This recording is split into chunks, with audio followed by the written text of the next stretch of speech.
Muy bien. Saludar a todos cordialmente. Vamos a dar inicio a esta clase que le hemos denominado terapéutica y variabilidad en la respuesta a los fármacos. Y vamos a tocar algunos puntos, ¿no?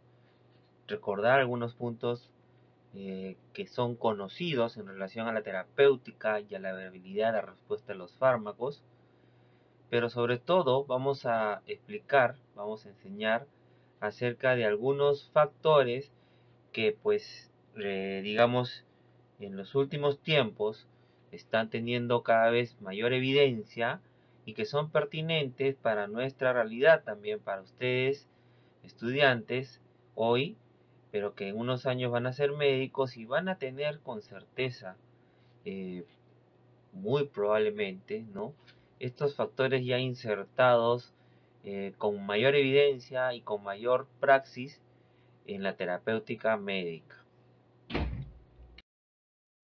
Muy bien, para empezar esta exposición tenemos que tomar en cuenta esta primera pregunta.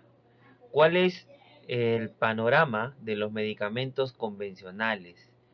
Es decir, la principal forma terapéutica que tenemos en este momento es la de los medicamentos. Eh, Evidentemente, en terapéutica vamos a abordar una serie de muchos otros elementos, la nutrición, la actividad física, una serie de otros elementos que también son empleados, ¿no? Sin embargo, de lejos, la forma terapéutica más reconocida y pues de alguna manera que se amolda más al hombre actual, que es una persona ocupada, impaciente, estresada, es búsqueda de algo rápido, ¿no? Y asimismo que le implique menor esfuerzo para poder paliar los problemas de salud que presente en ese momento.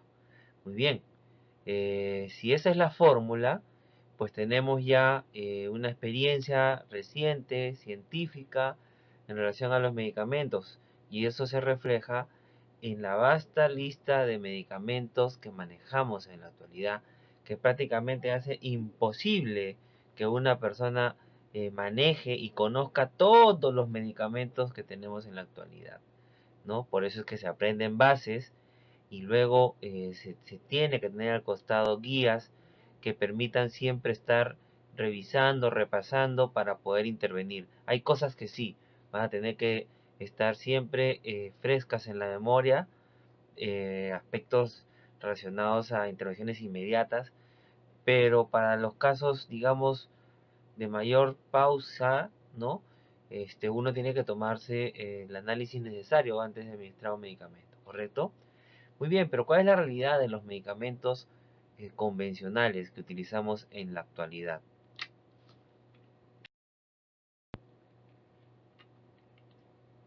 Ok, para ello tenemos que hacer búsqueda, ¿no? De los medicamentos, ¿no? Y estudios que nos permitan observar el load con la salida en relación a los medicamentos. ¿Están siendo exitosos o tienen un nivel de falla que es importante considerar? Por ejemplo, en este estudio del Reino Unido, en relación al uso de antibióticos, por ejemplo, ¿no? A partir de los registros de centros de atención primaria, ¿no? En este periodo de tiempo ellos realizan un estudio longitudinal y bueno, revisan los reportes del uso de antibióticos y que si hubieron fallas en relación a eventos adversos que pudieron haber presentado. Entonces ellos van a tener como resultados, ¿no? Uso de antibióticos en general. Si ustedes observamos esta gráfica, tenemos acá la falla de antibióticos para afecciones del tracto respiratorio alto. Primero observen acá, ¿no? Con certeza, ¿no? Que vamos a ver, ¿no? Una serie de medicamentos que se emplean en la actualidad para la terapéutica, ¿no? Que estamos revisando también en este curso para una serie de afecciones como la sepsis, la neumonía, etcétera, ¿no? Entonces, estos medicamentos también se emplean para afecciones en el tracto respiratorio alto Y según la data, ¿no? Eh, para varios de estos medicamentos se presentan fallas. Es decir, que el medicamento o no está siendo eficiente o presenta reacciones adversas. Y el rango, ¿no? A partir de todos estos fármacos es que la falla está entre el 10 al 60%, ¿no? Y eso no es una cifra alentadora. Aquí, por ejemplo, vemos el resultado en relación a los fármacos utilizados para afecciones del tracto respiratorio bajo. Y cuando vemos el porcentaje de falla en este periodo de tiempo, pues tenemos que la falla está entre el 15% hasta el 80%.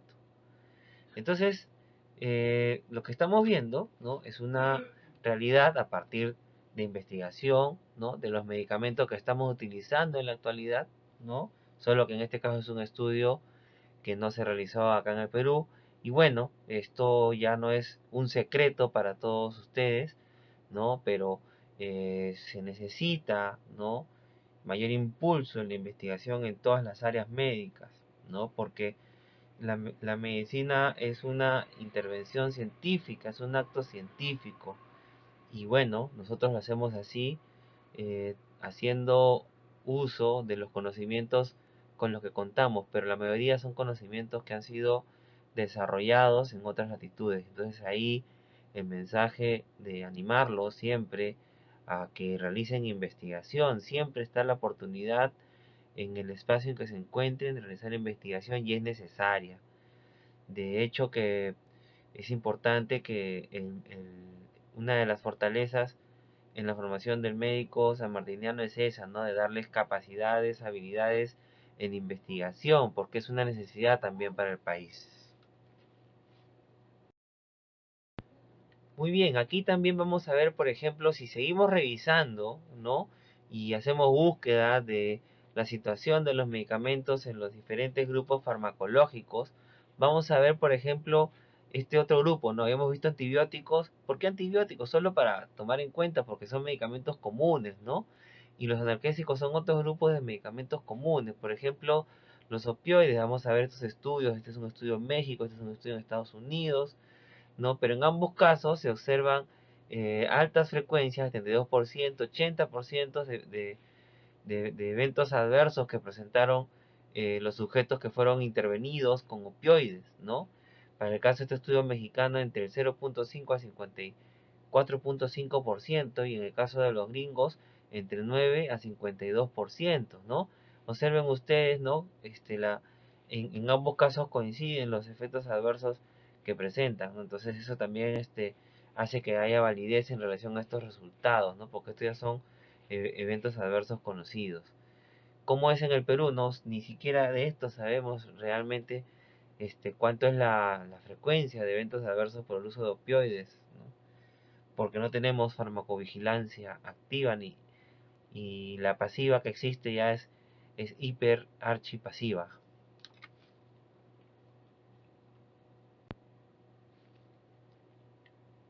Y bueno, esto lo podemos ver en medicamentos de todo tipo, ¿no? Medicamentos que en este momento se están empleando, ¿no?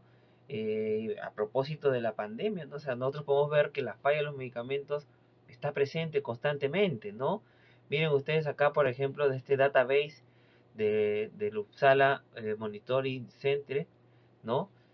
Aquí tenemos la data desde 1004 registros, ¿no? De reacciones adversas a cloroquina. Entonces miren ustedes, vamos a tener que en primer lugar aparecen las afecciones de la piel y tejidos vasocutáneo, en segundo lugar los desórdenes gastrointestinales, en tercero sistema nervioso, afección a nivel de la vista, desórdenes psiquiátricos, y en sexto lugar, ¿no? A partir de esta data epidemiológica están los desórdenes cardíacos por cloroquina, ¿no? Esto que se está empleando ahorita, cloroquina y doxicloroquina en la pandemia COVID, aquí en el Perú y en muchas otras regiones del mundo, aunque hay bastante ahorita evidencia controversial, pero nada conclusivo, pues, ¿no?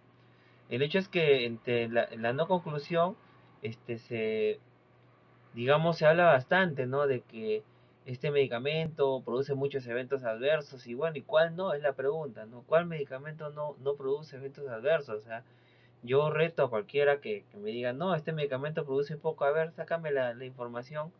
Le aseguro que lo llevamos a esta database y vamos a encontrar que produce muchísimos eventos adversos, solo que a veces se habla muy ligero, ¿no? Y bueno, aquí los desórdenes cardíacos, dentro de los que se habla bastante, son las taquicardias polimórficas, ¿no? O las torsades de Pointes. Y bueno, si en esta data que es grande, no vemos que solamente 8 individuos han presentado torsades de Pointes, ¿no? O sea, los desórdenes cardíacos además es poco frecuente la presencia de estas reacciones adversas por cloroquina, ¿no? Entonces, bueno, el hecho es que también, ¿no? En estos medicamentos la falla está presente, ¿no? Entonces esto hace que también veamos a las personas que intervenimos como siempre, de manera individual, ¿no? Pero no generalicemos las cosas. Y bueno, cloroquina, que es posterior hidroxicloroquina, que es posterior a cloroquina, se sintetiza a partir del conocimiento de cloroquina y cloroquina a partir del conocimiento de la quinina, que es un alcaloide que proviene del árbol de la quina peruano, ¿no? Bueno, hidroxicloroquina, ¿no? Se modifica con la idea de evitar la presencia de efectos adversos, sobre todo los cardíacos, ¿no? Sin embargo, esto sucedió, sí, ¿no? Solo que escaló nada más en la posición, ¿no? De ser el sexto evento adverso más frecuente para cloroquina, en hidroxicloroquina escaló a ser el décimo, ¿no? E igualmente, torsades de Pointes se presentó en baja frecuencia, ¿no? En fin, ¿no? Simplemente con esto revelamos, ¿no? Que medicamento nuevo, medicamento viejo, medicamentos en general, todos, ¿no? Presentan reacciones adversas. Hay que ver en qué frecuencia se presentan estos para poder estar preparados, ¿no? Y manejarlos también, ¿ya? Pero no podemos decir que hidroxicloroquina va, como primera probabilidad va a ser la producción de eventos adversos cardíacos. Eso es un error, ¿no? Y más bien lo que sí podemos hacer es cuidar a ese paciente para que ese medicamento que se está utilizando, por ejemplo, para la malaria, o para COVID, pues se eviten y otras intervenciones paralelas que puedan propiciar, sinergizar el evento adverso hacia, por ejemplo, eventos cardíacos como el torsades de Pointes, ¿no? Muy bien, entonces, como vemos, ¿no? Existe estadística, existen fuentes donde acudir para ver esta realidad de la falla de los medicamentos, estudios que lo corroboran, ¿no? Y por lo tanto, ¿no? Los medicamentos en general fallan, ¿no?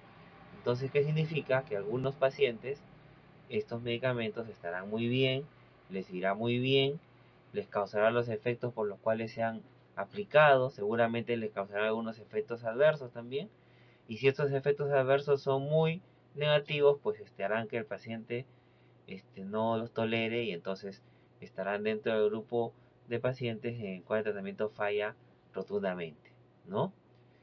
Y esto sucede en todos los grupos farmacológicos. Por lo tanto, eh, hay que saber, ¿no? ¿Por qué ahora, ¿no? Se pueden presentar estas fallas de los medicamentos, o sea, qué factores pueden también propiciar ello. Eh, pero bueno, por otra parte, ¿no? Esta característica de los medicamentos que seguimos creando, ¿no? Nos llevan a un círculo vicioso, ¿no? Medicamentos, digamos, no perfectos, sigamos buscando medicamentos perfectos, ¿no? A lo que indicaba este doctor Paul Ehrlich, ¿no? Eh, la bala mágica de Paul Ehrlich, ¿no? Lo cual hasta el momento no se consigue, ¿no? Así que es muy conveniente también, ¿no? Que los medicamentos sigan teniendo estas características, ¿no? Porque así se mantiene un círculo de productividad de nuevas drogas, ¿no? Pero bueno, entonces, ¿cuánto hemos avanzado realmente en esta principal terapéutica que tenemos, que es la farmacoterapéutica, ¿no? ¿Qué tan perfecta es, ¿no? Como para valorarla tanto también, ¿no? En realidad yo creo que con tantos años y con tanta inversión, algo anda mal, ¿no? algo anda muy mal y bueno, hay que revisar ello, hay que luchar porque cambien estas cosas, ¿no? Y ahí, jóvenes, instarlos a que sean más reflexivos y más rebeldes en eso. Muy bien, es la realidad, ¿no? Ya la tenemos identificada, personas a los que le van a ir bien los medicamentos, personas a los que le va a fallar, ¿no? Y hablando de la falla de los medicamentos, ¿hasta qué punto, no? Esa falla puede ser controlada, ¿no?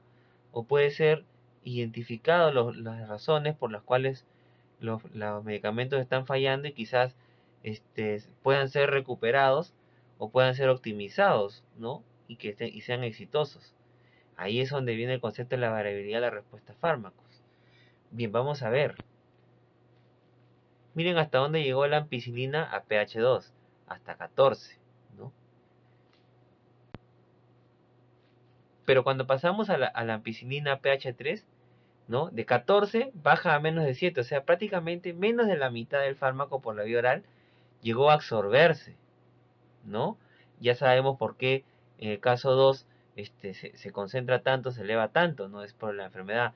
Pero ¿qué pasó ahora cuando le cambiaron el pH del estómago al individuo? ¿Por qué hay menos concentración del fármaco? Evidentemente porque se absorbió menos.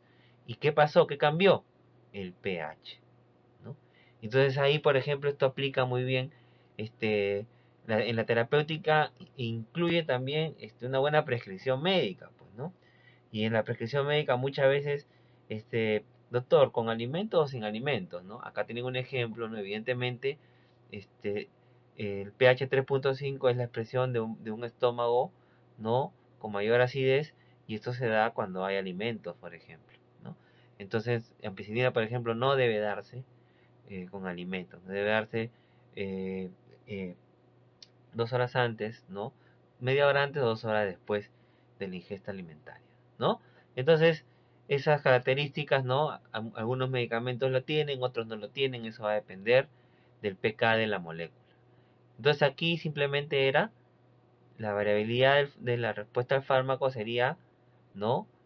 La vía de administración, la prescripción inadecuada, ¿no? Aquí vamos a ver dos casos, un adulto al cual se le administra propanolol, ¿no? Por la vía oral, dosis de 80 miligramos, y el otro adulto, pero en este caso adulto mayor, ¿no? Que se le administra propanolol a la misma dosis y por la misma vía. Y nosotros vamos a ver acá, ¿no? Que en el caso 2, el adulto mayor va a tener una curva, un área bajo la curva más amplia en relación al caso número 1 de un adulto promedio, ¿no? Entonces aquí, ¿cuál sería la razón de la variabilidad? Evidentemente sería el ser adulto mayor, ¿no? Entonces hablábamos que factores que pueden generar variabilidad terapéutica, ¿no? La edad, por ejemplo, y acá lo estamos viendo. Entonces, evidentemente tendríamos que regular estas dosis en el adulto mayor. No podríamos dar la misma dosis de propanolol en el adulto mayor porque por el riesgo de que pueda concentrar más propanolol y ello puede expresarse en más efectos beta bloqueantes.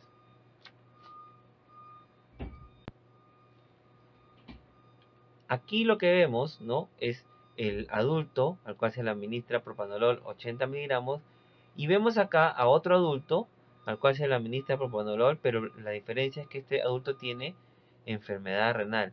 Y si ustedes ven acá, ¿no? Van a ver que las líneas están imbrincadas, ¿no? ¿Qué quiere decir?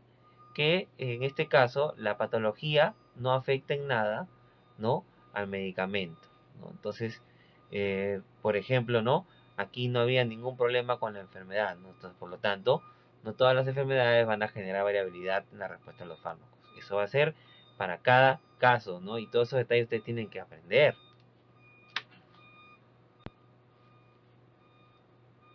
Muy bien. Y aquí vemos ahora a un individuo, ¿no? Adulto que se le administra propanolol 80 miligramos. Y en el otro caso, otro individuo que se le administra propanolol 80 miligramos. Pero en este caso, este señor tiene cirrosis hepática, ¿no? ¿Y qué es lo que vemos en las curvas plasmáticas? que la persona con enfermedad hepática concentra mucho más propanolol, ¿no? Entonces, observen ustedes, ¿no? Nuevamente la enfermedad aquí afecta, ¿no? Es la razón de la variabilidad. Y de fondo está el hecho de que propanolol, ¿no? Es un fármaco que sufre el efecto del primer paso, o sea, se biotransforma en el hígado para producirse moléculas inactivas.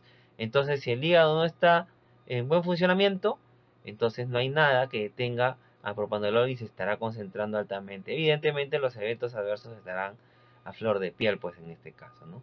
¿Qué es lo que hay que hacer así? Evidentemente regular la dosis, ¿no? O evitar este medicamento, cambiar por otro que no tenga este perfil, ¿no? Para optimizar la terapéutica, ¿correcto? Pero hasta aquí se dan cuenta que estamos viendo, ¿no? Ejemplos, ¿no? De cosas que ya conocen, ¿no? Y que explican la variabilidad en la respuesta a los fármacos y que pueden explicar también la falla de los medicamentos. O sea, mucho de la falla de medicamentos también es porque nos olvidamos de estos detalles y hacemos lo mismo para todos, ¿no? Y eso no está bien.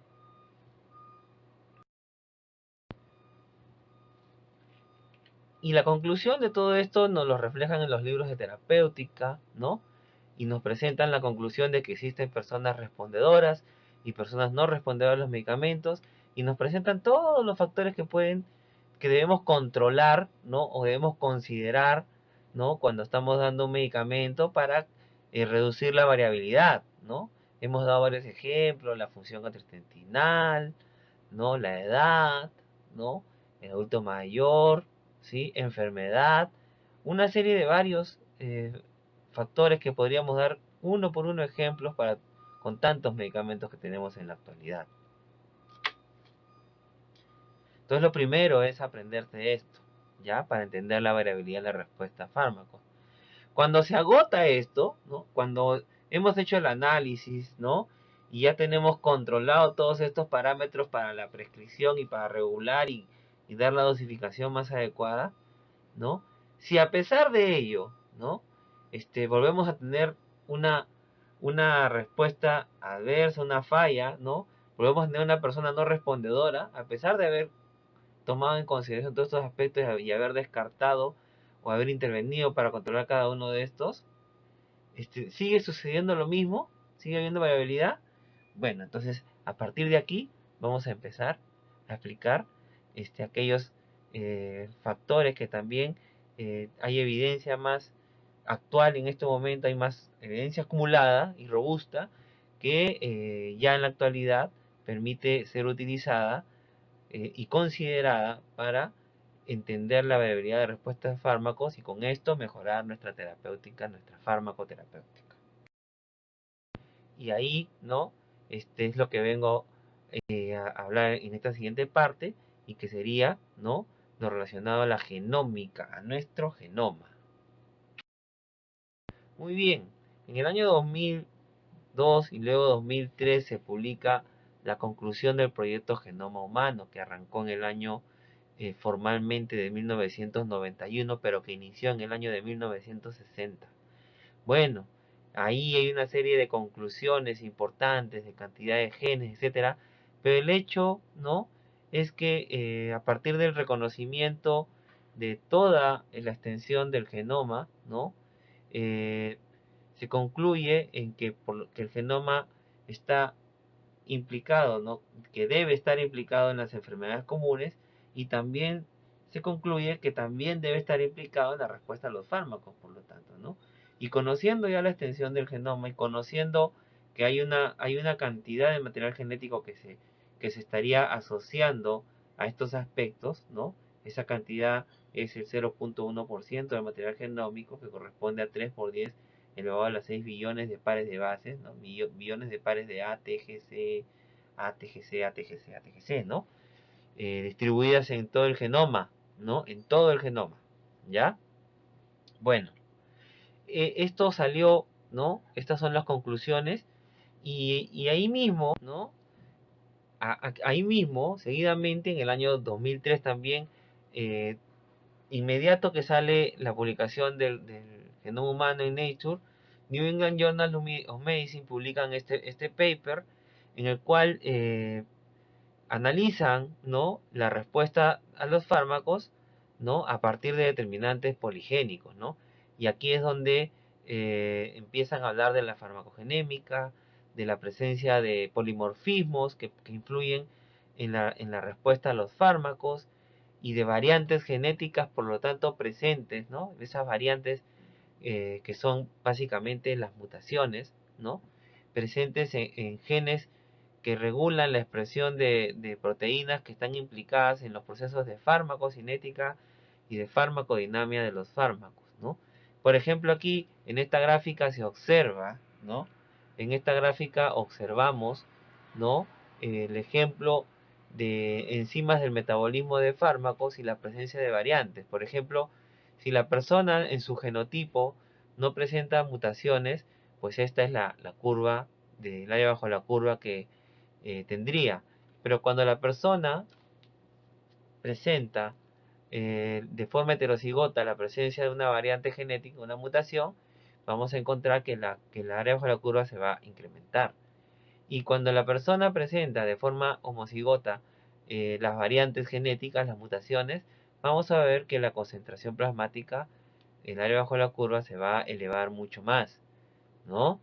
Porque evidentemente estamos hablando de enzimas que estarían metabolizando fármacos que al al empezar la presencia de la variante genética, estas enzimas dejan de metabolizar los fármacos y por lo tanto aumentan la concentración de estos fármacos. Y en paralelo, ¿no?, al suceder ello, se empieza a invertir el fenómeno de eficacia y toxicidad, ¿no? En este perfil está la mayor eficacia y en este perfil está la mayor toxicidad y la menor eficacia. Y por lo tanto, en este espectro estaría las explicaciones relacionadas a la variabilidad, a la respuesta a los fármacos, ¿no? Por ejemplo, ¿no? Y con esto, pues, se suma un elemento más, ¿no?, a todos los que hemos estado poniendo de ejemplo: edad, sexo, enfermedad, etcétera, ¿no? Estaríamos, por lo tanto, reconociendo, ¿no?, que el factor genómico, ¿no?, estaría también implicado en la variabilidad de la respuesta a los fármacos. Entonces ya se suma un factor más.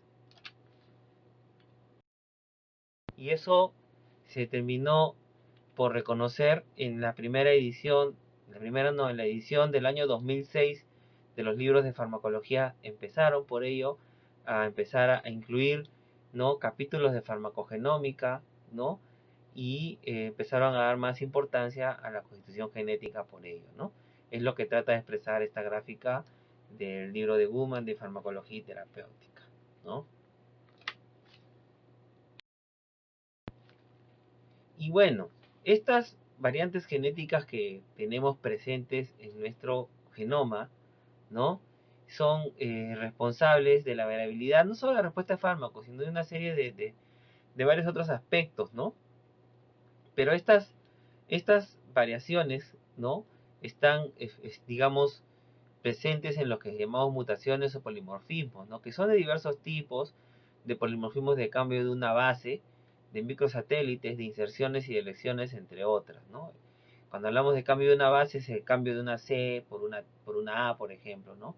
Cuando hablamos de microsatélites, estamos hablando de un fragmento de bases, y cuando hablamos de inserciones o de elecciones, un fragmento de bases que son retiradas o que son insertadas dentro del material genómico. Bueno, estas variantes, ¿no?, van a determinar la respuesta a los fármacos, ¿no?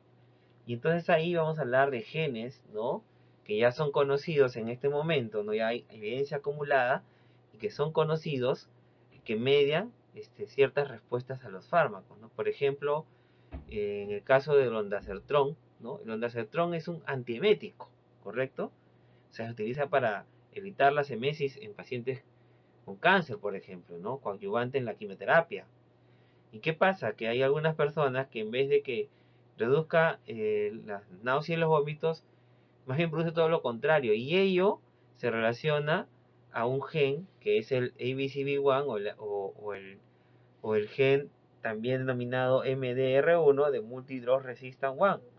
Este gen expresa para una proteína que se denomina glicoproteína P. Esta glicoproteína P es una proteína que se encuentra en membranas, ¿no? Y es una proteína que tiene la función de bomba de eflujo. Entonces, cuando está presente una mutación en esta proteína, entonces deja de cumplir su función y por lo tanto el medicamento que está en contacto con una barrera pues va a atravesarla fácilmente porque no tiene a esta proteína que lo retire. Y entonces, ¿qué pasa en estos individuos que utilizan ondansetron? Pues van a tener, a dosis terapéuticas, van a tener mayor concentración de este fármaco y se producen efectos adversos, ¿no? Lo mismo pasa con la simvastatina, ¿no? Que pues se utiliza en cuadros de lipidemias importantes, ¿no? Y bueno, aquí se observa, ¿no? Como los que utilizan las estatinas, como la simvastatina, ¿no? Que es un medicamento importante, fracasa, ¿no? Cuando tiene una variante genética en el gen CIP12-9, ¿no? Que hace que se metabolice menos esta simvastatina. Y al suceder ello, se asocia a miopatías, es decir, a dolor muscular severo. Tan severo, ¿no? Que termina por generar, ¿no? El cambio del medicamento hacia otro, ¿no? Y con eso se pierde la oportunidad de utilizar la simvastatina, que por ejemplo en aquellos individuos que tienen ateromas importantes a nivel de la carótida, que disminuyen el flujo sanguíneo cerebral de forma importante, con simvastatina se logra recuperar el diámetro y reduciendo los ateromas. Entonces, claudicar en el uso de simvastatina en estos pacientes, pues es muy malo. Entonces se debe extremar las medidas para mantener el uso de este medicamento, ¿no? O por ejemplo tenemos al gen de los antígenos leucocitario 1, la variante DQ arterisco 1, ¿no? Esta es una variante que se asocia, por ejemplo, al uso de la carbamazepina y los eventos de síndrome de Stevens-Johnson. Ustedes ven ahí en la imagen, ¿no? Esta es una persona que sufrió tras la exposición a carbamazepina síndrome de Stevens-Johnson. Estas lesiones, ¿no? Ulcerosas, cutáneas, ¿no? En la piel suceden también en las mucosas. Entonces imagínense cómo está el esófago y otros epitelios, ¿no? Por eso es que estos síndromes de Stevens-Johnson son pues altamente letales, ¿no? Y entonces por eso se recomienda que las personas que utilizan carbamazepina deberían testarse este marcador genético para ver si es que es mejor no utilizarla, ¿no? Por ejemplo, tenemos en la parte inferior izquierda tenemos al tramadol, ¿no? Entonces miren el tramadol, cuando surge el tramadol hacia finales de los años 90, surge como un análogo opioide, ¿no? Que superaría, ¿no? Para el manejo de dolor moderado a los opioides como la codeína, la morfina, ¿no? En especial en los eventos relacionados a la abstinencia, ¿no? Al síndrome de retirada. Y bueno, con los años, ¿no? Sí fue cierto que tuvo bastante éxito Tramadol, pero esto de que no producía síndrome de abstinencia se fue cayendo, ¿ya? Y hoy en día se reconoce que Tramadol también produce síndrome de abstinencia, pero no en todas las personas, pues. ¿Y en qué personas se ha demostrado y se ha asociado con marcadores genéticos? En personas que tienen mutaciones en el gen CIP2D6 y en el gen OPMR1, es decir, el gen del receptor de morfina de tipo 1, ¿no? Variantes genéticas en estos genes hacen de que el tramadol, ¿no? Produzca abstinencia, ¿no? Entonces aquí esta droga, pues eh, empieza a tener problemas de variabilidad en la respuesta a partir del reconocimiento de variantes genéticas en estos genes, ¿no? Por ejemplo, el paracetamol, ¿no? Tan empleado en la actualidad. Se reconoce que por encima de los 4.000 miligramos, de los 4 gramos, ya es de riesgo para tener efectos adversos de paracetamol, por ejemplo, hepatotoxicidad. Pero hay personas que porque pueden tener esto por debajo de esas dosis, ¿no? y esto se debe a presencias de mutaciones en el gen CYP2E1, que es la enzima que metaboliza el paracetamol, y sobre todo en aquellas personas que tienen mutaciones que generan que esta enzima sea mucho más rápida, son los que tienen más eventos relacionados a hepatotoxicidad, porque se estaría produciendo mayor cantidad del metabolito tóxico, hepatotóxico, que es el NADPQ1. Asimismo, tenemos otro ejemplo importante con bastante evidencia acumulada, que es el del NAC2 o el gen de la N-acetiltransferasa 2. Este es un gen que presenta una serie de variantes genéticas que terminan generando un patrón de metabolizador de acetilador rápido, acetilador intermedio, acetilador lento. ¿Por qué es importante el NAC2? Porque es la enzima que metaboliza de forma principal la lisonacida, que es archiconocida para nosotros, es una droga piedra angular para el tratamiento de la tuberculosis, ¿no? Y entonces aquí vamos a reservarnos esto ahorita porque más adelante tengo ejemplos justamente con este NAT2. Entonces, para ir cerrando farmacogenómica y farmacogenética, ¿qué cosa es lo que busca entonces el concepto de farmacogenómica y farmacogenética?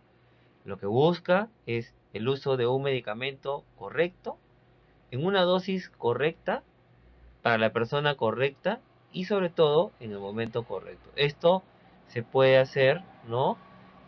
Previamente testando a la persona, testándole sus genes y identificando para qué fármaco sería buen respondedor, para qué fármacos no sería respondedor y sobre todo para qué fármacos serían malos respondedores, ¿no?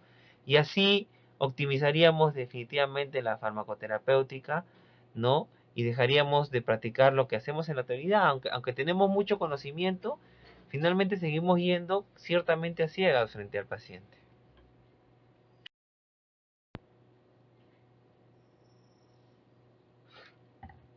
Muy bien, existen entonces las variantes genéticas relacionadas a la respuesta a fármacos, ¿correcto? Hay evidencia acumulada, pero hay un punto, ¿no?, que es importante tener en cuenta, ¿no? Que es la variabilidad también en la distribución de estas variantes genéticas relacionadas a la etnia, es decir, estas variantes genéticas son modificadas por la etnia, ¿ya? ¿Y esto qué significa? Que un grupo étnico puede tener mayor frecuencia de una variante que otro grupo étnico, ¿no? E inclusive un grupo étnico puede tener variantes que el otro grupo étnico no lo tiene. Y ahí viene el problema para nosotros, ¿no?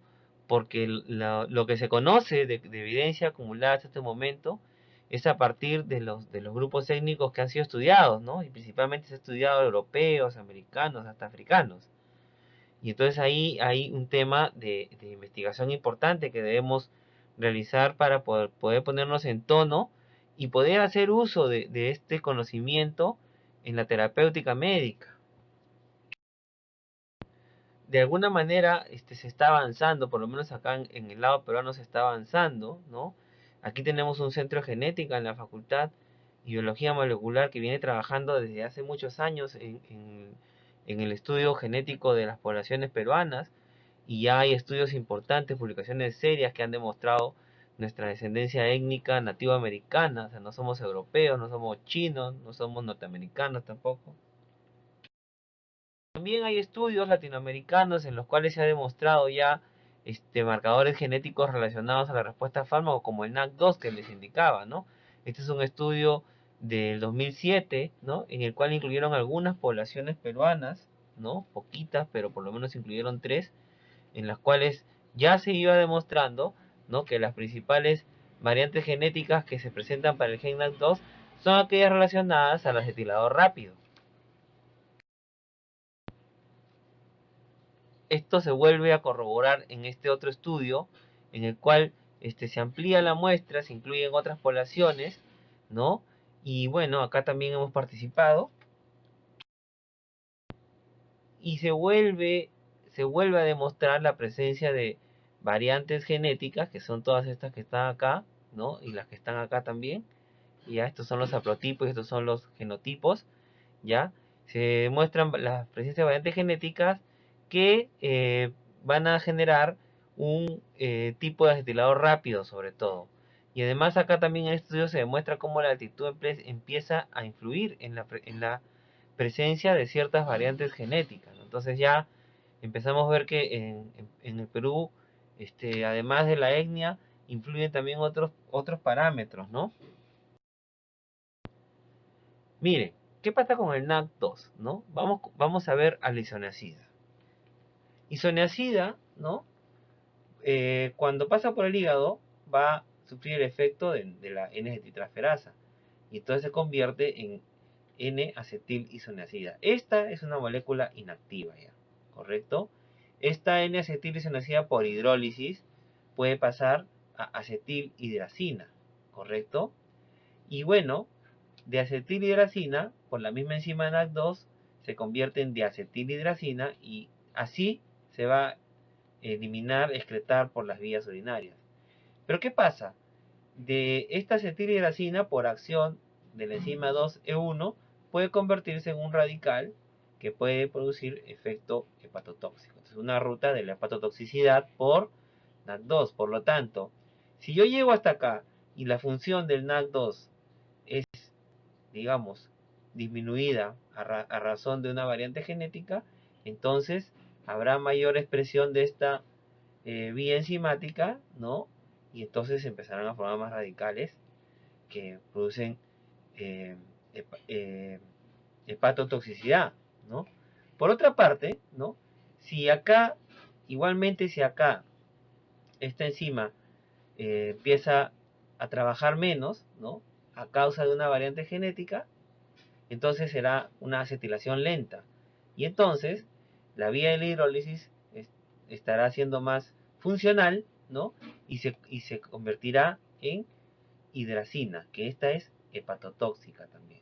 Por lo tanto, ¿no? Por lo tanto, la hepatotoxicidad se daría en quién? En aquellos que acetilan más rápido o que acetilan más lento.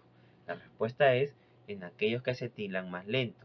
Y esto está determinado, ¿no? En las variantes genéticas que presenta el gen NAC2.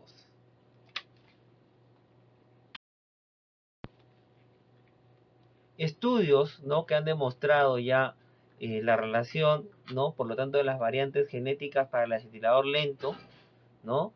Y la hepatotoxicidad ya existen, ¿ya? Y hay evidencia bastante acumulada que ya es algo que se debe aceptar, ¿correcto? Entonces acá por ejemplo, el lobo acetilerto corresponden a todos los individuos que tienen este tipo de variantes genéticas NAT2.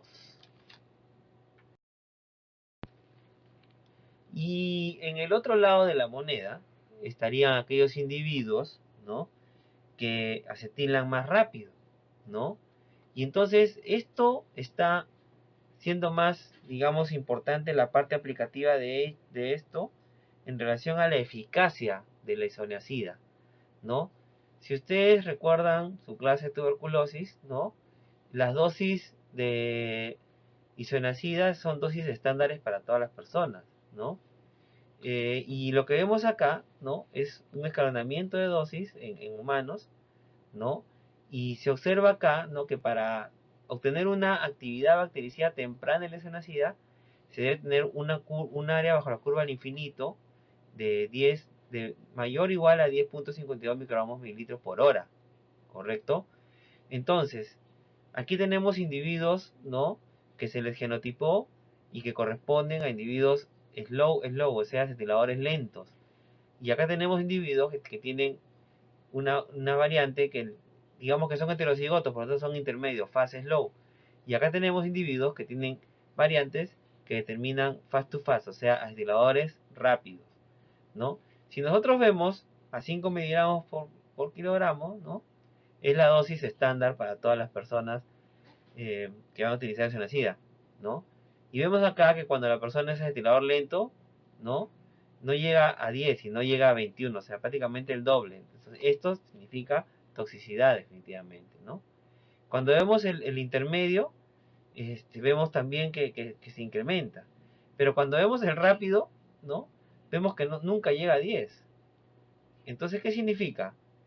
Que la dosis que estamos dando, ¿no? A las personas sin tomar en cuenta el estado acetilador, ¿no? O el genotipo, pues podría ser el causal, ¿no?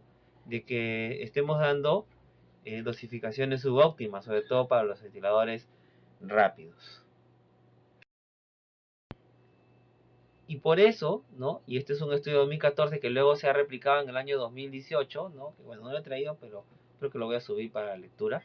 Pero en todo caso, ya hay varios estudios, ¿no? En que han propuesto por ello que las dosis de la isoniazida sean acorde al tipo de acetilador y que esto puede ser determinado a partir del genotipo, ¿no?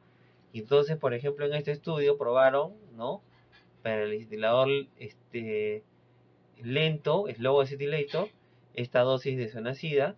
Para el acetilador intermedio estaría calzando la dosis estándar, y para el acetilador rápido tendría que aumentarse la dosis para poder alcanzar una concentración de isoniazida lo suficiente para que produzca su efecto bactericida, ¿no? Los resultados fueron acorde a lo planteado en este estudio. A pesar de que les he mostrado evidencia en relación a isoniazida, no ha cambiado todavía el estado de arte en relación a la tuberculosis. Ustedes lo comprueban en la clase de tuberculosis, ¿no? Y se siguen utilizando las mismas dosis de isoniazida para todas las personas, a pesar de que ya se sabe el efecto de la acetilación y a pesar de que ya se tienen estudios en la actualidad que demuestran algunos perfiles poblacionales del tipo acetilador a partir del estudio del genotipo, ¿no? Y en el caso del NAC2 ya tenemos algunos estudios que hemos realizado inclusive en nuestra universidad. Por ejemplo, acá tenemos otra investigación relacionada a este gen MDR1, ¿no? Esta es una variante que produce que el MDR1, que expresa para la glicoproteína P, no produzca su efecto. Miren, ¿por qué se llama gen MDR1 de multidrug resistance? Cuando se descubre el gen y su asociación a la respuesta a fármaco, esto se hace con fármacos, con quimioterápicos, fármacos utilizados para el cáncer. Los fármacos quimioterápicos son citotóxicos, algunos, ¿no? Y algunos necesitan ingresar a la célula cancerígena y, bueno, producir su efecto tóxico al interior de la célula. Entonces, ¿qué pasaba? Que algunos individuos, ¿no?, recibían el medicamento, pero no tenían ese efecto citopático, citotóxico. Y entonces, cuando empezaron a estudiarlos, encontraron que eran personas que tenían la variante 3435CT, ¿no? Y que por lo tanto tenían una baja función, ¿no? Al contrario, tenían una función más importante, más acelerada de esta proteína, y que por lo tanto hacía que el medicamento sea retirado de forma más eficiente del interior de la célula cancerígena. Entonces, de ahí se veía la resistencia al fármaco. Pero en realidad no era resistencia, ¿no? Como se suele entender el término resistencia, cuando se genera un mecanismo, ¿no? Específico, ¿no? Una enzima que neutraliza, etcétera, ¿no? En este caso era un fenotipo específico de esta proteína que sí se da por la presencia de un marcador genético de un gen. Entonces ahí está la relación farmacogenómica, ¿no?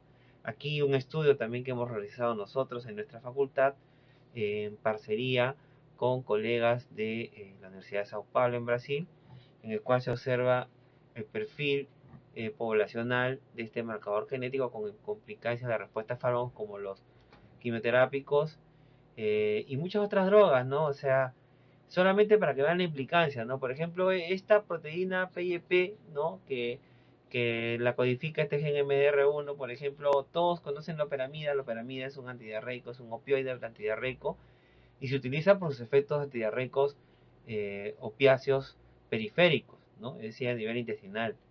Pero si es un opiáceo, también tiene la posibilidad de producir efectos en el sistema nervioso central. Entonces, bajo ese precepto también debería ser un analgésico. Sin embargo, no tiene efectos analgésicos. Tiene efectos antidiarreicos y periféricos. ¿Y a qué se debe?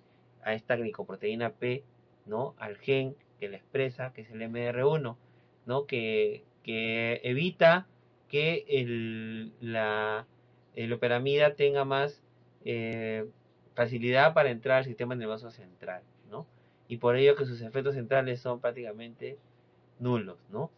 Y bueno, eso es porque existe este gen y la proteína que expresa, que es el PIP, ¿no? Pero cuando hay variantes que van a abolir la función de la MDR1 o de la glicoproteína P, pues entonces vamos a empezar a ver más efectos adversos de la loperamida a nivel del sistema nervioso central, ¿no? Y esa razón, por ejemplo, hablando de antidiarreicos como ejemplo, ¿no? Este, y que hay tanta experiencia con esto por el cólera, que fue otra pandemia que vimos en los 90, ¿no? Quizás ustedes no, pero otros sí la vivimos, ¿ya? Eh, bueno, ahí se tenían, ¿no? Para los pacientes pediátricos, o loperamida o lomotil, ¿no? Que es el difenoxilato, ¿ya? Bueno, entre ambos, el que era más seguro era o el que se validó como más seguro fue pues la loperamida, pues, ¿no? ¿Por qué? Porque el difenoxilato tenía más capacidad de llegar al sistema nervioso central y por lo tanto, que también es un opiáceo, producir más efectos del sistema nervioso central en desmedro del efecto antidiarreico. Entonces, no tenía un perfil de seguridad muy bueno y en este caso el difenoxilato no tenía la interacción con la glicoproteína P, ¿no? Entonces, miren la importancia de conocer estos aspectos, definen nuestra intervención terapéutica, ¿no? Te da el pulso para la intervención terapéutica. Bueno, aquí el perfil que les decía, ¿no? Por ejemplo, de manera general, a partir de todas las poblaciones estudiadas, vemos que tenemos un 21.5% de individuos que tienen esta variante TT, que hace que sean personas que expresen una glicoproteína P con menor actividad, ¿no? Y esto es importante para ser aplicado frente a los medicamentos que son afectos por esta glicoproteína P, ¿no? Pero se observó también que la altitud, ¿no? Terminaba modificando las frecuencias poblacionales, ¿no? A favor de mayor presencia del TT.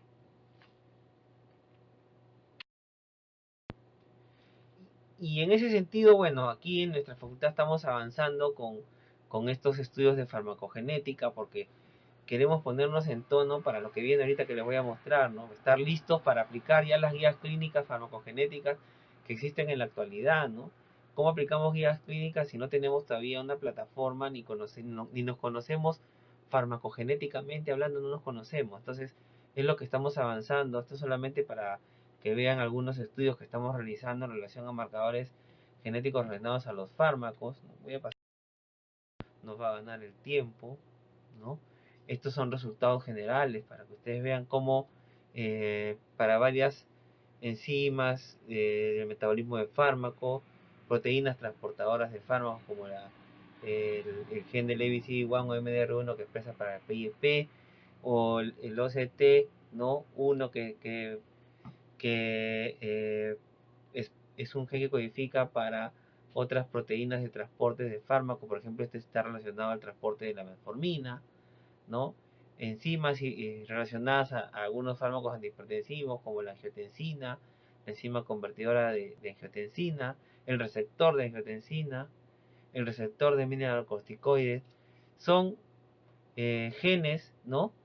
Con variantes genéticas que se sabe también tienen relación con la respuesta a fármacos y acá tenemos algunos resultados ya preliminares que nos demuestran la variabilidad también de estos marcadores en las poblaciones peruanas, ¿no? Y que son la plataforma para lo que vamos a ver en un momento, que son las guías clínicas. Importante, ¿no? Importante ver cómo para el caso peruano, ¿no? Tener altitud, ¿no? Está influyendo en la distribución de estas variantes genéticas relacionadas a la respuesta a fármacos, ¿no? Entonces acá claramente con estadística vemos cómo la altitud, ¿no? A partir de 2500 influye, ¿no? en la frecuencia de los marcadores genéticos que estamos estudiando. Muy bien, aterrizamos todo esto, ¿no? En el concepto del valor significativo en la clínica y terapéutica, que es la traducción del clinical significance value, ¿no? Entonces este es un concepto que nos trae este consorcio, ¿no? de implementación clínica de la farmacogenética, ¿correcto? Que nos habla de un término general para una variante que afecta la respuesta a un medicamento y que es recomendado por el consorcio a partir del valor significativo en la terapéutica, en la clínica, ¿no? Entonces este consorcio viene trabajando ya, ¿no? En conjunto con otros grupos temáticos, ¿no? Eh, para direccionar en la implementación, ¿no? De una serie de aspectos relacionados a la farmacogenética, los test, etcétera, y que terminan en guías de práctica clínica, ¿no? Orientadas con aspectos de la farmacogenética. Miren ustedes, esto ya es algo que existe, ¿no? Esto ya se está practicando en otras partes con guías clínicas y nosotros tenemos pues que hacerlo, ¿no? Pero eso no nos lo van a hacer, ¿no? Para hacerlo implica que nosotros mismos empecemos a generar la evidencia suficiente, los cambios suficientes para poder llevarle al paciente pues algo más ayuda simplemente. ¿Ya? Finalmente, ¿esto para qué es? Para ayudar al paciente. ¿Ya? Dentro de todo lo que ya sabemos, se suma ahora este factor para poder ayudar al paciente. Bien, les presento entonces acá, ¿no? Lo que nos presenta como producto el consorcio de implementación de farmacogenética clínica, ¿no? 155 guías clínicas listas para ser utilizadas, ¿no? Para el uso de medicamentos, ¿no? 753 anotaciones en los insertos de los medicamentos, en los cuales han incluido si es recomendable o no algún test farmacogenético para optimizar el tratamiento, ¿no? Y 4.559 anotaciones clínicas, es decir, cuando se habla de anotaciones clínicas acá se habla, ¿no? De evidencias, ¿no? Clínicas relacionadas a variantes genéticas y la respuesta a fármacos. Y en paralelo a eso está la parte de investigación. Todo eso está concentrado en esta fuente que les estoy dejando también, esta página web que se llama FARGKB, ¿no?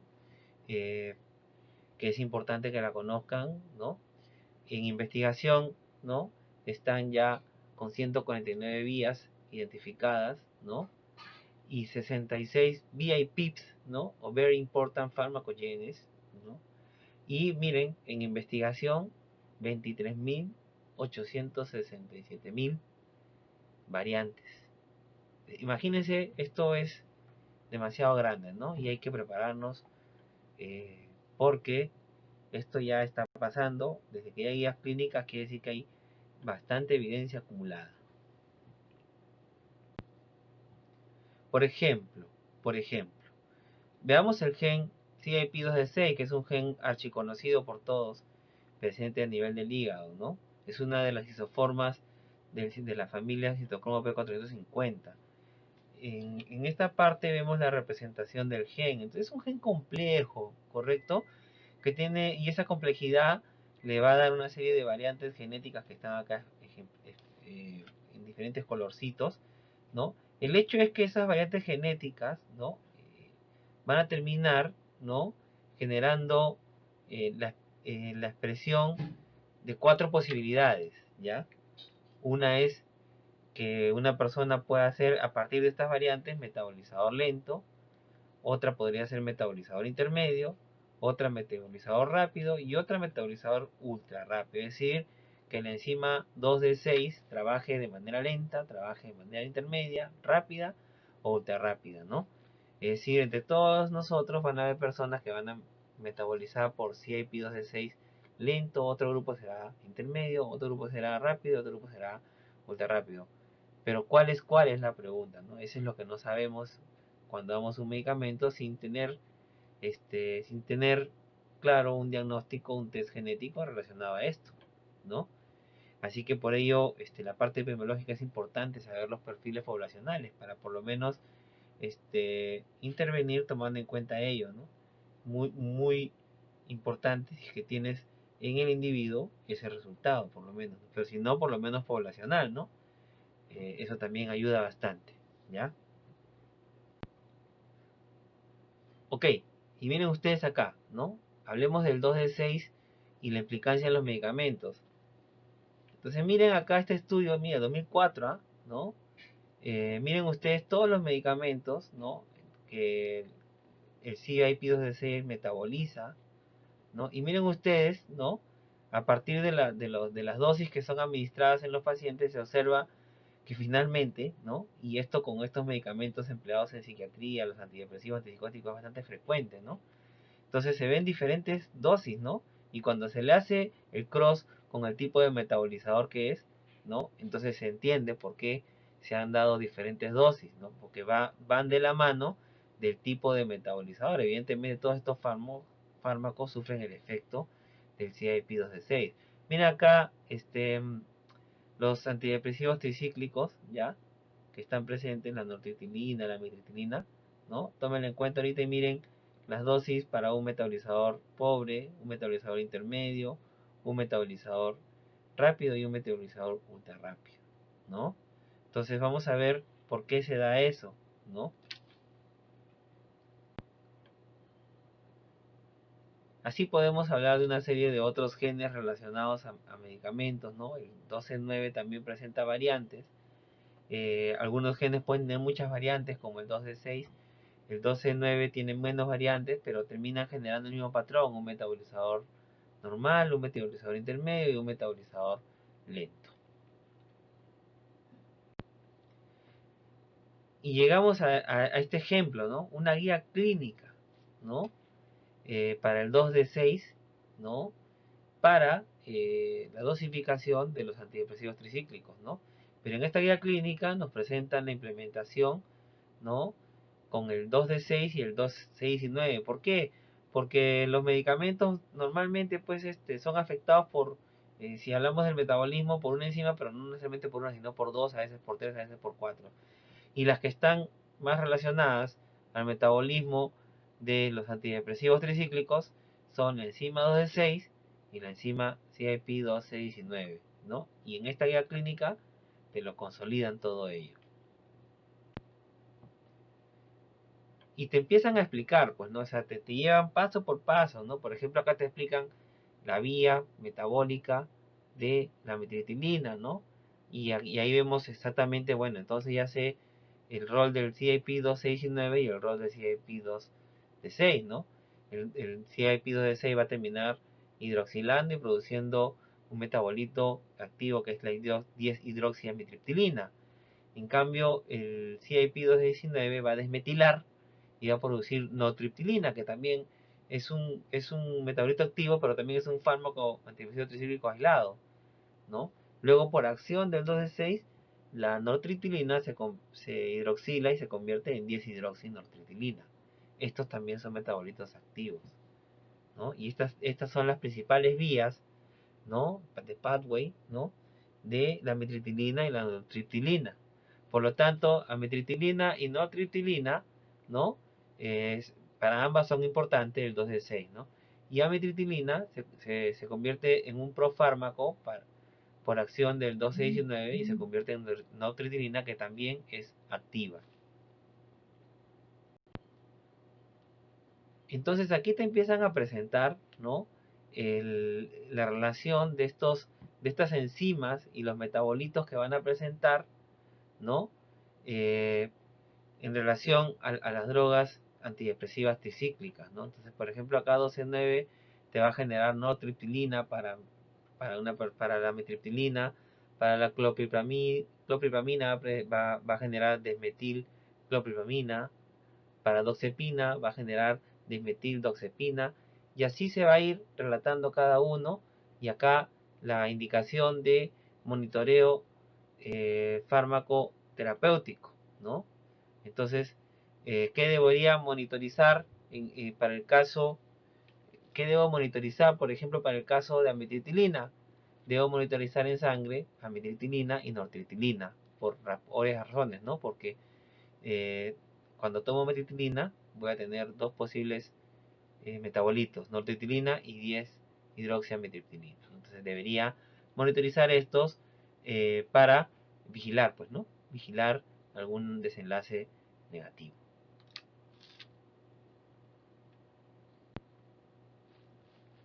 Y asimismo nos presenta, ¿no?, la relación de los efectos adversos en relación a los metabolitos que se producen por las acciones de estas enzimas y por lo tanto del perfil farmacogenético, ¿no? Y entonces miren ustedes, ¿no? Efectos anticolinérgicos y cardiotoxicidad relacionada a los metabolitos que se producen con el CYP12A19 y cardiotoxicidad, ¿no?, que se produce sobre todo por los metabolitos producidos por la acción del CYP2D6. Por lo tanto, si eres un metabolizador ultra rápido, ¿no?, tendrás mayor probabilidad de producir hidroxiamitriptilina e hidroxinortriptilina, y estos son altamente cardiotóxicos. Entonces, en esas personas tendría que reducir las dosis para evitar, ¿no?, tener más efectos adversos que efectos terapéuticos, que en este caso sería efectos antidepresivos, ¿no?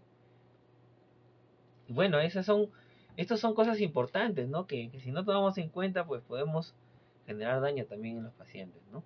O simplemente abandonar la terapia y ahí es donde el paciente va cambiando de médico también, ¿no? ¿Por qué cambia de médico? Porque le hizo mal el medicamento, ¿no? Y bueno, y los médicos a veces dicen, ah, ¿quién te ha dado eso? Uy, no, ese no sabe nada, dicen, ¿no? Y solamente cambian de medicamento, pero nunca supieron por qué y hablaron mal del otro colega encima, ¿no? Y de repente era solo cambiar la dosis y seguir utilizando el mismo medicamento que hasta era barato y el otro médico le recetó más caro y entonces el paciente extrapola a que como me receta más caro o me receta más medicamentos, es un mejor médico, ¿no? Por favor, ojalá que ustedes sean una generación distinta y que se esfuercen más en aprender más todos estos detalles relacionados a la terapéutica. La medicina es un arte y ese arte implica pues cultivarse, ¿ya? Para poder tener la habilidad de identificar estos aspectos de cara al paciente. Finalmente en estas guías clínicas, ¿no? Te van a dar ya como quien dice ya la pepa, ¿no? ¿Cuál es la recomendación final en relación al tipo de metabolizador, ¿no? Entonces, por ejemplo, si eres un metabolizador ultra rápido, ¿no? ¿Cuál es la implicancia, ¿no?, de que incrementes el metabolismo de los antidepresivos tricíclicos, ¿no? Y que bueno, que puedas tener menos compuestos activos, ¿no?, en comparación con el metabolizador extensivo. Y entonces, ¿cuál es la recomendación terapéutica? Evitar el antidepresivo tricíclico debido a la, digamos, pérdida potencial del efecto y a la eficacia, ¿no? Y bueno, es de considerar una alternativa, ¿no?, de una droga que no sea metabolizada por el 2D6. Miren la importancia, ¿no? Pero ya no es un tema arbitrario, es un tema con evidencia, ¿no? Y hay una recomendación fuerte todavía, ¿no? En el caso del metabolizador lento, miren acá, ¿no? Entonces, reducir importantemente el metabolismo de los antidepresivos dicíclicos, ¿no?, en comparación con el metabolizador extensivo, que es el metabolizador promedio. Entonces aquí, tanto el ultra rápido como el lento, la recomendación es evitar el uso del antidepresivo tricíclico, ¿no?, y considerar una alternativa terapéutica. En cambio, para el metabolizador extensivo, ¿no?, se va a dar el metabolismo, digamos, a velocidad normal, ¿no? Y acá se debe iniciar las terapias con las dosis recomendadas, ¿no? Recomendación fuerte también. Entonces, prácticamente te está diciendo si es que puedes o no utilizar el antidepresivo, ¿no?, en la persona, ¿no? O sea, no debe ser utilizado en los metabolizadores rápidos ni en los metabolizadores lentos. En los extensivos es donde la evidencia es más importante, ¿no? Y por lo tanto, el criterio farmacogenético acá calzó muy bien, ¿no? Y evidentemente, para poder aplicarlo, tendría yo que primero testar al individuo, ¿no?, su gen, y a partir de ello saber qué tipo de metabolizador es. Y si es un metabolizador en este caso extensivo, pues debería utilizar antidepresivo tricíclico porque la evidencia fuerte para la máxima eficacia, por supuesto. Para el caso del 12-19 también el resultado final te lo presentan de la misma forma, ¿no? Por ejemplo, para el metabolizador ultra rápido, ¿no? CYP219, este incrementaría el metabolismo de la metionina en comparación con los metabolizadores extensivos. Y aquí te indican también, ¿no?, considerar una droga alternativa que no sea metabolizada por el 12-19. Igualmente, entonces, ¿no?, para el metabolizador lento también. Pero las evidencias en esos casos no son tan fuertes como para el metabolizador extensivo, donde sí se recomienda también iniciar las dosis eh, especificadas para la metriptilina. Bien, jóvenes, ya para ir acabando, miren ustedes, les dejo también este recurso, ¿no?, de YouTube, de guías clínicas farmacogenéticas, pero ya en otra forma, ¿no?, en que pueden escuchar y entender los resúmenes de las guías clínicas que se han estandarizado y que se están aplicando en la actualidad en otras realidades, ¿ya? Guías clínicas con criterio farmacogenético. Test genéticos para identificar genes con relevancia en la clínica existen desde hace mucho tiempo, ¿no?, como lo ven acá, ¿ya? Y bueno, si me preguntan si yo me puedo hacer eso, sí, usted se puede hacer eso, ¿no? En el Perú, bueno, en el Perú no, salvo que sea con fines de investigación, algunas universidades como la nuestra testa algunos, pero a partir de ingresar a algunos estudios, ¿no? Y después, por la internet usted puede adquirir estos test, se los mandan por correo, ¿no? Para que sea un hisopado, lo manda también usted por correo y ya en un laboratorio en Estados Unidos o en Europa le hacen toda la determinación y le mandan su resultado vía email. Esto es otro grupo de test genéticos relacionados a la respuesta a fármacos.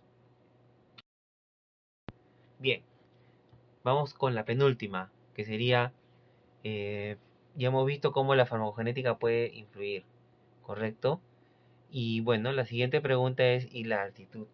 ¿No? Ya hemos visto que la altitud influye en la distribución de los marcadores genéticos, pero ahora hablemos de la altitud propiamente y el fenómeno de hipoxia, que es el principal fenómeno que se da en presencia de altitud. Ok, ¿esto puede influir en la variabilidad terapéutica? Es la pregunta.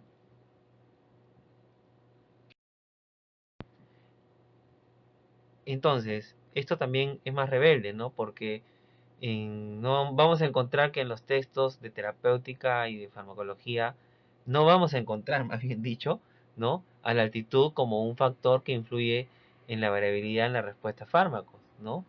Y justamente lo que les traigo ahora es eso, ¿no? Que empieza a haber evidencia que nos lo demuestra, ¿no? Cómo la altitud sí influye en la variabilidad en la respuesta a fármacos, ¿no? Y bueno, la altitud tiene muchos niveles y bueno, para nosotros es especial, ¿no? Nuestra universidad también está abocada al estudio de medicina de altura, ¿no? Y, y vamos a ver, ¿no?, qué existe al respecto. Primero decir que es importante la altitud, ¿no? Pero es importante no por un tema de capricho, sino para nosotros, ¿no?, como peruanos, debemos tomar atención porque tenemos ya para el censo del 2015 265.072.000 habitantes en regiones de altitud. O sea, prácticamente, ¿no?, el tercio de la población peruana es nativa o residente de altitud, ¿no? Y la altitud produce fenómenos, ¿no?, o influye, ¿no?, sobre las personas. Y entonces aquí la pregunta es, ¿no? Hay todo un capítulo de medicina de altura que no lo puedo tocar ahorita por temas de tiempo, pero la pregunta acá es, ¿no?, si la altitud estaría influyendo sobre la variabilidad terapéutica y la variabilidad de respuesta a fármacos. Pero que es importante la altitud para los peruanos, tiene que ser importante, ¿no? Tenemos un bolsón de peruanos viviendo en altitud y tenemos que darle la atención específica.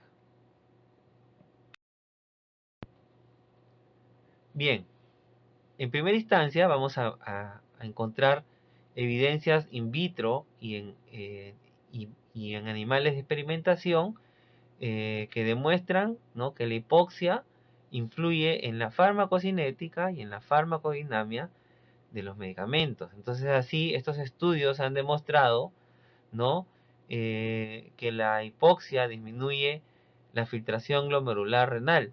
Por lo tanto, esto podría ir en el incremento de la toxicidad de ciertas drogas, que asimismo disminuye la actividad de las enzimas del citocromo P450. Como hemos visto, ¿no? Si disminuye la actividad de una enzima del citocromo P450, se estaría convirtiendo como un metabolizador lento. Y esto también podría tener influencia sobre los fármacos, como lo hemos visto previamente. Y asimismo, disminuye el flujo sanguíneo hacia los órganos. Y por lo tanto, esto es un punto importante para la distribución, ¿no? Entonces estaría alterando la distribución, ¿no?, de los medicamentos.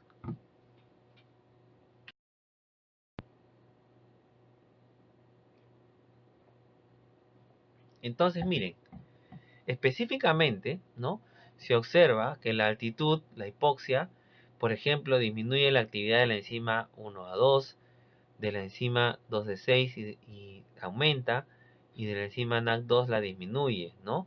Entonces, es bien clara, ¿no?, que la hipoxia estaría disminuyendo la actividad del CIP, la expresión del CIP1A1, del NAC2, que ya hemos hablado, pero que incrementaría la actividad del 2D6, ¿no? Pudiendo, por lo tanto, un metabolizador extensivo convertirse en un ultra rápido, ¿no?, en altura, ¿no? Y eso tiene implicancias, como hemos visto hace un momento, ¿no? Aquí vemos, ¿no?, cómo influye la altura en la disminución de la expresión de la enzima CIP2E1 y CIP3A1, ¿no? Y solo por poner ejemplo, la enzima CIP2E1 metaboliza a la acetaminofén o paracetamol, y la CIP3A1, por ejemplo, a la dexametasona. Asimismo, ¿no?, aquí vemos la evidencia de cómo la altitud, la hipoxia, estaría influyendo, ¿no?, en la regulación de la expresión del MDR1, por lo tanto, de la glicoproteína P, ¿no? Y esto es importante porque esta proteína, como hemos conversado, tiene implicancias en la farmacocinética de varios medicamentos, ¿no? Entonces la hipoxia va a cambiar la actividad de la glicoproteína P, aumentando su actividad, ¿no? Entonces esto podría ser que, por ejemplo, un fármaco como Plaquitaxel, que es un quimioterápico, pues se presente con resistencia, ¿no?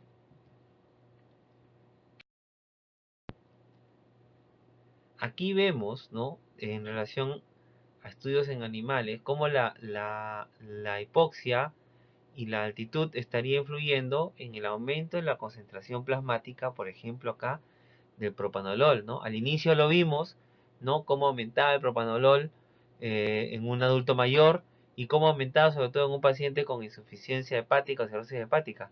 Aquí lo estamos viendo en una situación que no es insuficiencia hepática, que no es un adulto, sino que es la presencia de altitud, ¿no?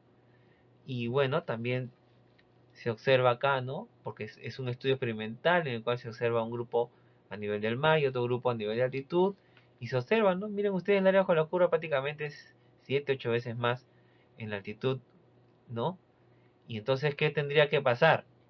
Tendrías que tomar en cuenta esto para utilizar estos beta bloqueadores en altitud, ¿no? Deberías bajar las dosis, ¿no? Entonces estamos frente a algo todavía mucho más nuevo, jóvenes, pero todos ustedes seguramente en las etapas de serum o post serum van a terminar trabajando por estas áreas, ¿no? y van a irse con el medicamento y van a utilizarlo así, proponiéndolo para esto, para aquello, y de pronto se olvidan estos detalles que ya están en altitud. Y ya todo está cambiando ahí, ¿no? Y ese es el detalle de la medicina de altura, que tenemos que tipificarla, ¿no? Desde monje no hemos hecho mayor, o sea, profundizado en el mal de monje, pero la medicina es más amplia que el mal de monje, pues, ¿no? Y esto es lo que estamos viendo ahorita en este momento, ¿ya?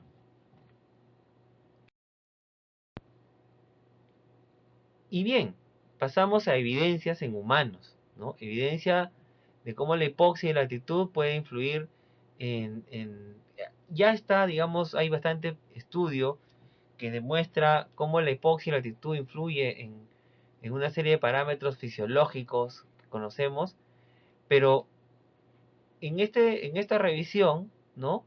Se plantea también la influencia y qué evidencia existe, ¿no? De investigaciones que hayan correlacionado la altitud con la farmacocinética y la farmacodinámica, es decir, con la respuesta a los fármacos a partir de explicaciones farmacocinética y farmacodinámica.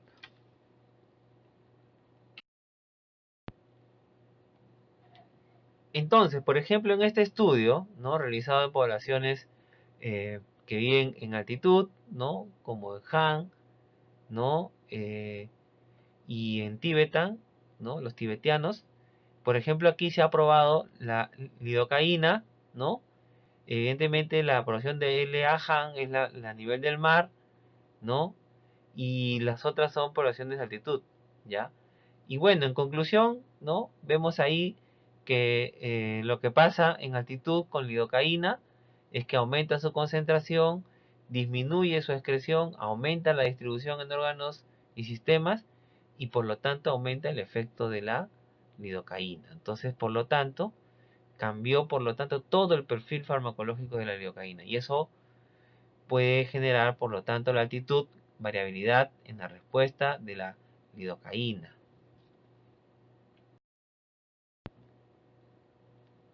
Aquí tenemos, ¿no? Un estudio en el cual se ha hecho lo mismo, pero para este grupo de drogas que son empleadas para el mal de montaña agudo y mal de montaña crónica, meperidina, getosalamida, furosemida, prednisolona, sulfametoxazol, ¿correcto? Y se ha visto si es que la altitud influye o no sobre parámetros farmacocinéticos y por lo tanto en la variabilidad de estos medicamentos. Y esto se observa en este forest plot, ¿no? Podemos ver, por ejemplo, cómo la altitud, ¿no? Incrementaría, ¿no? Estaría incrementando el tiempo de vida media, por ejemplo, de estos medicamentos que se han nombrado previamente, ¿no? Estaría también incrementando el tiempo de residencia en el organismo y estaría disminuyendo, ¿no? La constante de eliminación, ¿no? Entonces, por lo tanto, esto hace que estos medicamentos estén más concentrados en el organismo en condiciones de altitud, ¿no? Y eso es importante tomar en cuenta, ¿no? Por lo tanto, la altitud está modificando la farmacocinética y la farmacodinámica de los medicamentos y esto con certeza influye en la variabilidad de la respuesta a los fármacos. Cuando uno va, ¿no? Y visita, ¿no? Por ejemplo, nosotros constantemente estamos viajando a Juliaca, a la Clínica Americana Juliaca y a Huancayo, al Hospital Nacional de Salud Ramiro Pialet, ¿no? Nosotros, siendo investigadores, tenemos actividad asistencial, ¿no? A partir de nuestras investigaciones clínicas y en estos dos sites hemos tenido que participar desde el año pasado y conversamos con los clínicos, ¿no? Y bueno, y ahí testamos todos estos detalles, ¿no? Y vemos cómo ellos utilizan dosis completamente distintas. ¿Y de dónde ha sacado usted esa dosis? Ah, no, eso lo hemos aprendido acá, indican, ¿no?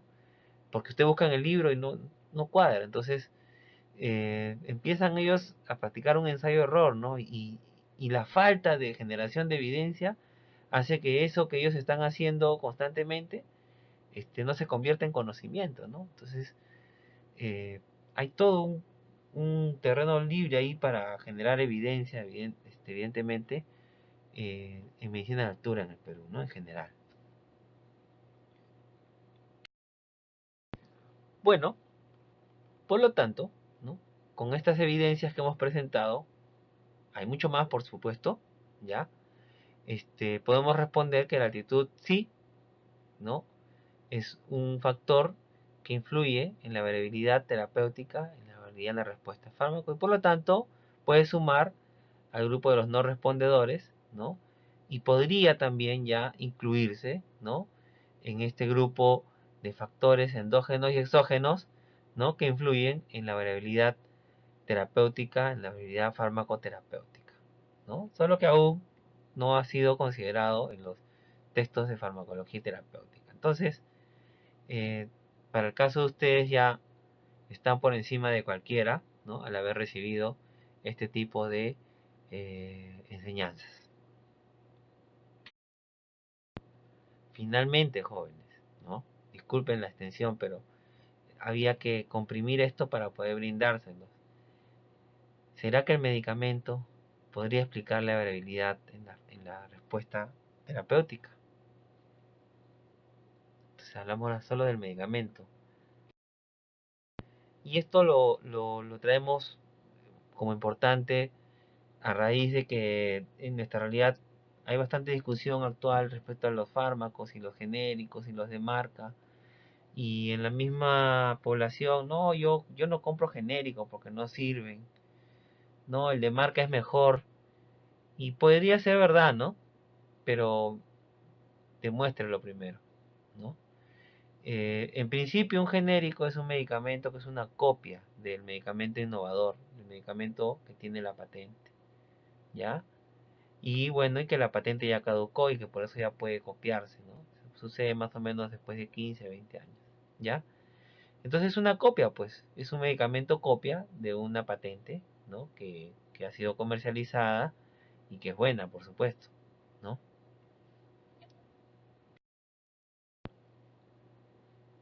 Pero un medicamento genérico debe garantizar estos tres aspectos. El medicamento genérico debe tener el mismo ingrediente farmacéutico activo, o el IFA, o principio activo, en la misma dosificación para la misma vía de administración. Entonces ya vamos reconociendo tres características de un genérico. Asimismo, un medicamento genérico debe actuar de la misma manera y proporcionar el mismo beneficio clínico que el medicamento innovador. Eso debería garantizarse, ¿no? Entonces, cuando se vende un genérico es porque se está garantizando esto, ¿no? Eso es teórico. Para demostrar ello se tiene que hacer la bioequivalencia o la biodisponibilidad, que son estudios que permiten garantizar que un genérico o un innovador sean intercambiables, ¿no? Así sea que cueste 50 céntimos versus 100 soles, tienen que ser intercambiables, ¿no? Y tienen que tener el mismo beneficio clínico. Eso es ser justos, ¿no? Porque no todos van a tener para el medicamento de 100 soles, ¿no? Ni el Estado va a poder cubrir a todos medicamentos de 100 soles, pero de repente sí de un sol, ¿no? Entonces, esta es la importancia de la bioequivalencia. ¿Y qué significa que tiene que demostrarse, ¿no? Que para eso tiene que hacerse una investigación, ¿no? Y se hace normalmente en sujetos voluntarios sanos, ¿no? Que se van a exponer a estos medicamentos, al medicamento innovador y al medicamento genérico, ¿no? Sigue la metodología de un estudio, de un ensayo clínico, pero ya no son drogas nuevas, ¿no? Así que bueno, pero aún así sigue todas las pautas de los ensayos clínicos, ¿no? Este es el principal ensayo que utiliza para los géneros el diseño cruzado, ¿no? En el cual eh, se randomizan un grupo de personas a tratarse, primero son catalogadas como sanas, ¿no? Y luego se sortean y unas pasarán al grupo A y otras pasarán al grupo B, ¿no? Recibirán el innovador, otro recibirá el genérico, ¿no? Luego se tendrá el resultado, ¿no? Y habrá un periodo de lavado y estos individuos cruzarán a recibir el medicamento, ¿no? A y estos a recibir el medicamento B, ¿no? Y entonces al final tendremos el resultado, ¿no? En este caso el resultado no es si mejoró el olor o no lo mejoró. El resultado es los parámetros farmacocinéticos que se evalúan, ¿no? Para demostrar la biodisponibilidad, ¿ya? Pero es bajo este diseño cruzado, que es más económico que otros diseños. Aquí tenemos una gráfica, por ejemplo, de la ciclosporina, ¿no? En el cual tenemos, ¿no? Un producto A y un producto B, ¿no? Un innovador y un genérico, ¿no? Y aunque vemos diferencias en las áreas bajo la curva, ¿no? La pregunta es si es que estas diferencias, ¿no? Son tan importantes, ¿no? Que no permiten la intercambiabilidad entre el producto A y el producto B, ¿no? Es decir, no son bioequivalentes, ¿no? En un estudio de bioequivalencia lo que se hace es ingresar al sujeto, darle el medicamento y luego tomarle dos muestras de sangre seriada para después determinar cuánto metabolito hay en relación al tiempo, ¿no? Y determinar estos parámetros, ¿no? El área bajo la curva, la concentración plasmática, el tiempo máximo, el tiempo de vida media, volumen de distribución, ¿no?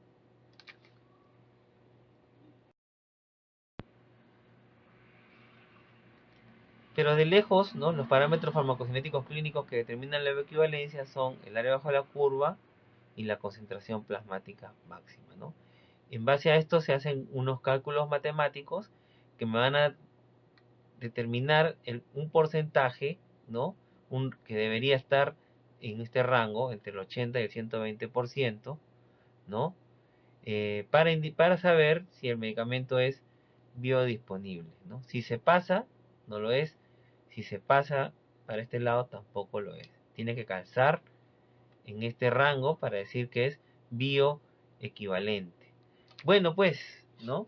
Esto es lo que se hace en todos los países como de Europa, Norteamérica, Canadá, Brasil, Argentina, Chile, ¿no?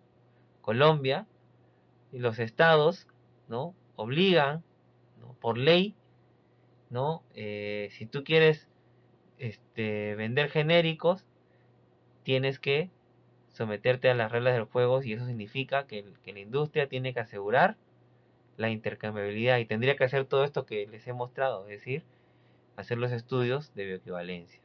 Evidentemente, ¿no? Esto que les he mostrado cuesta 300.000, 500.000 dólares. Entonces, en el Perú ya hay una ley, ¿no?